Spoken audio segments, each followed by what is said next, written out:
HOA Karen vandalized outdoor theater seats, fined $120,000 and replaced them. The spray paint can hissed in the moonlight, its neon orange streaks slashing across the wooden seats like a scream in the silence. Karen, the HOA president with a clipboard always tucked under her arm, stood triumphant in the empty amphitheater, her eyes gleaming with vindictive pride. By morning, the town's beloved outdoor theater where kids perform summer plays and couples watch movies under the stars would be her latest conquest. The coastal Grove community had cherished the amphitheater for decades. Nestled in a clearing surrounded by towering pines, its rustic wooden seats and stone stage were a testament to shared memories, first kisses during Romeo and Juliet, children's laughter at puppet shows, and elderly couples swaying to jazz under the twilight. I, Mia, a single mother and local baker, had spent countless evenings there with my daughter, Lila, watching her beam during her first role as a fairy in A Midsummer Night's Dream. The theater was our sanctuary, a place where the town's heartbeat is one. But Karen saw it differently. To her, the theater was an eyesore, a hotbed of noise and riffraff that didn't fit her vision of a pristine, HOA-controlled neighborhood. For months, she'd waged a one-woman war against it, filing complaints about unregulated gatherings and litter a single popcorn kernel she'd found once. When the town council rejected her petition to demolish it, Karen's frustration boiled over. She didn't just want control, she wanted destruction. It started subtly. Karen's nightly patrols through the neighborhood grew longer, her flashlight beam lingering on the theater's entrance. Whispers spread about her muttering threats at HOA meetings, her voice sharp as she called the theater a blight on property values. I noticed her watching from her sleek SUV as Lila and I left rehearsals, her glare cold enough to chill the summer air. She's up to something, I told my friend Sam, the theater's volunteer stage manager. As we sipped coffee at my bakery, he laughed it off, saying, "What's she gonna do? Repaint the stage pink?" But Karen's actions weren't so trivial. One morning, I arrived at the theater to drop off cupcakes for a children's matinee and froze. The wooden seats, polished by years of love, were mutilated. Neon paint, orange, green, purple smeared across them in jagged streaks. Some seats were cracked, others carved with crude words I shielded Lila's eyes from. The stage's backdrop, a mural of the town's coastline painted by local teens, was defaced with slashes of red. My stomach churned. This wasn't just vandalism, it was a violation of our community's soul. Word spread like wildfire. By noon, a crowd gathered, parents, actors, retirees, all staring in horror. Lila clung to my hand, her voice trembling. Who would do this? Mom, I didn't have an answer, but suspicion gnawed at me. Karen's absence from the scene was conspicuous. She was always first to gloat over chaos she could pin on others. Sam, pacing furiously, muttered, "This reeks of her. She's been gunning for this place forever." The town's outrage grew as evidence piled up. A neighbor reported seeing Karen's SUV parked near the theater at midnight. Another found a discarded spray paint can in the woods, its orange hue a perfect match for the seats. At an emergency town meeting, I stood up, my voice shaking but firm. "We all know who's behind this. Karen's been trying to erase this theater for months.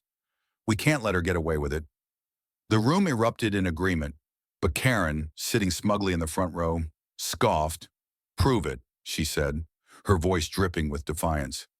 "You're all just hysterical." Then came the twist none of us expected.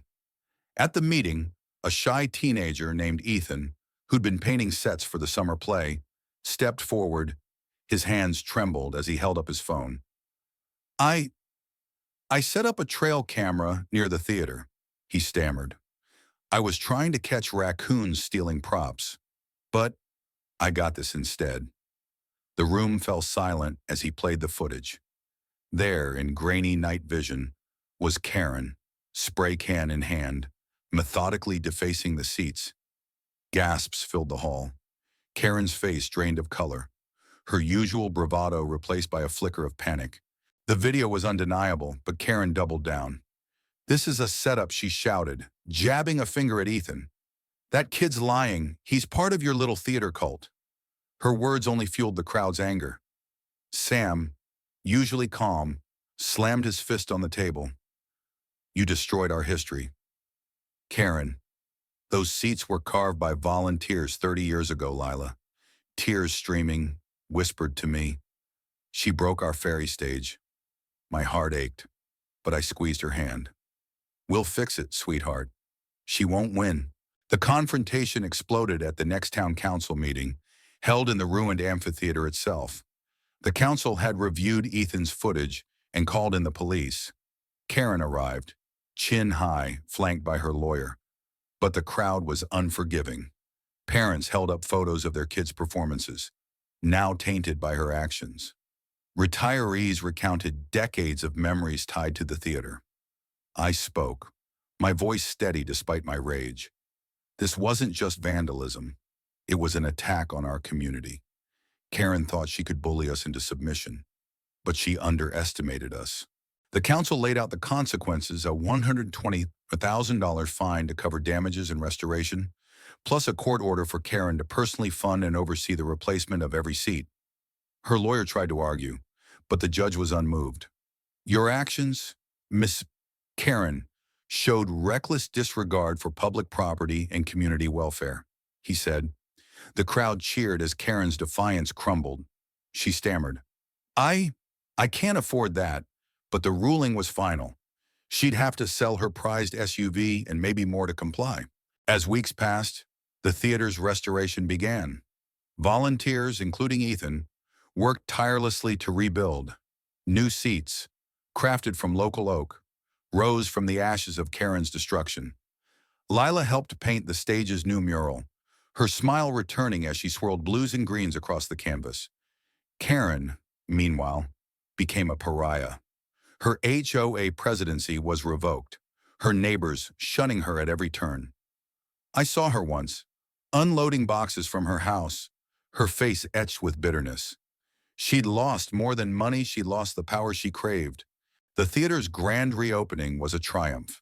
Under twinkling string lights, the community gathered for a free performance of A Midsummer Night's Dream. Lila once again sparkling as a fairy. Sam raised a toast to resilience. To us, the crowd roared, and I felt a lump in my throat. We'd taken back our sanctuary, proving that no one, not even Karen, could break our spirit. As the curtains closed, I stepped onto the stage, addressing the crowd. What happened here showed us what we're capable of when we stand together. But I want to hear from you. What do you think about justice in this case? Was it enough or too much? Share your thoughts. The audience buzzed, ready to debate. Their voices a reminder that our story wasn't just about Karen's fall, it was about our rise.